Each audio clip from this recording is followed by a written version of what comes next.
चला तर मंडळी, स्वागत आहे तुमच्या आपल्या चॅनलमध्ये। आज बनवूया लाल मसाल्यातील वांग्याची भाजी। तर चला सुरू करूया। तर बघा, फ्रेश वांगे घेतलेले आहेत मी ताजे।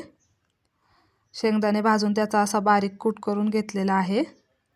कूट तो एका प्लेटमध्ये काढून घ्यायचा आहे।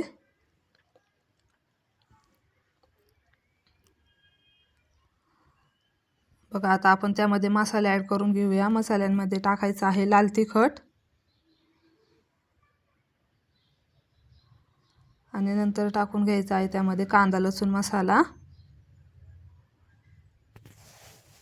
त्यानंतर चवीपुरतं मीठ टाकून घ्यायचे आणि सर्व मसाला असा मिक्स करून घ्यायचा आहे।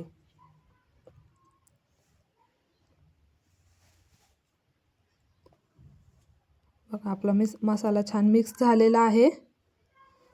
आता वांगे कट करून घ्यायचे आहेत।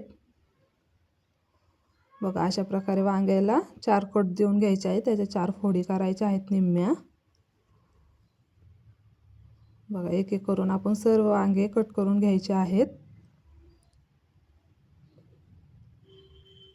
घरगुती आणि साध्या सोप्या रेसिपी असतात मंडळी आपल्या चॅनलवरती।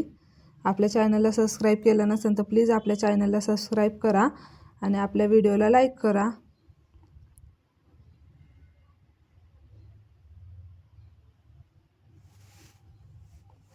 तर बघा, सर्व वांगे कट झालेत। त्याच्यामध्ये आता आपण मसाला भरून घ्यायचा आहे। बघा, अशा प्रकारे मसाला भरून घ्यायचा आहे वांग्यांमध्ये। एकदम घरगुती रेसिपी असतात मंडळी। रोज भाजीला काय बनवावं, सर्व स्त्रियांच्या मनाला हा रोज पडणारा प्रश्न असतो। तर आपल्या चॅनलवरती तुम्हाला रोज नवनवीन रेसिपी बघायला भेटतील। चॅनलला अजून सबस्क्राईब केलं नसेल तर चॅनलला सबस्क्राईब करा। माझे व्हिडिओ जर आपल्याला आवडत असेल तर प्लीज आपल्या व्हिडिओला लाईक करत जा मंडळी।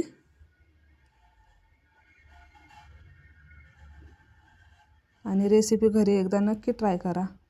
तर बघा, सर्व वांग्यांमध्ये मी असा मसाला भरून घेतलेला आहे। आता लगेच गॅसवरती कुकर ठेवून घ्यायचा आहे। त्यामध्ये तेल टाकून घेतलंय। तेल छान गरम होऊन द्यायचं आहे। त्याच्यानंतर आता त्यामध्ये मी 1 चमचा ठेचलेला लसूण टाकून घेत आहे फोडणीसाठी। लसूण टाकला की आपण त्यामध्ये लगेच हळद टाकून घ्यायची आहे आणि नंतर वांगे टाकून घ्यायचे आहेत मसाला भरलेले। बघा, सर्व छान वांगे तेलामध्ये फ्राय करून घ्यायचे अशा प्रकारे।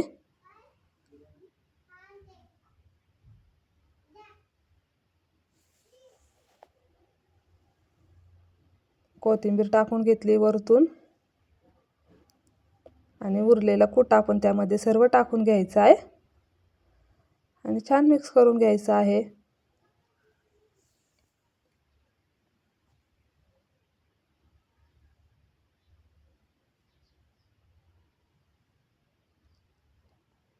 सकाळच्या टिफिनसाठी म्हणा किंवा पटकन आपल्याला एखादी भाजी बनवायची असेल तर अशी रेसिपी नक्की ट्राय करा। आणि कुकरमध्ये कसं पटकन होतं, छान तरी पण येते भाजीला। शक्यतो मी वांग्याची भाजी कुकरमध्येच बनवत असते।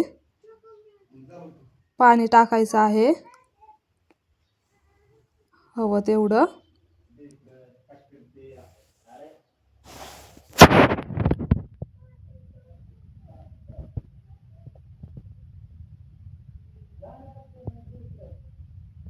कोथिंबीर टाकून घ्यायची आहे वरतून आणि कुकरला झाकण लावून घ्यायचं आहे।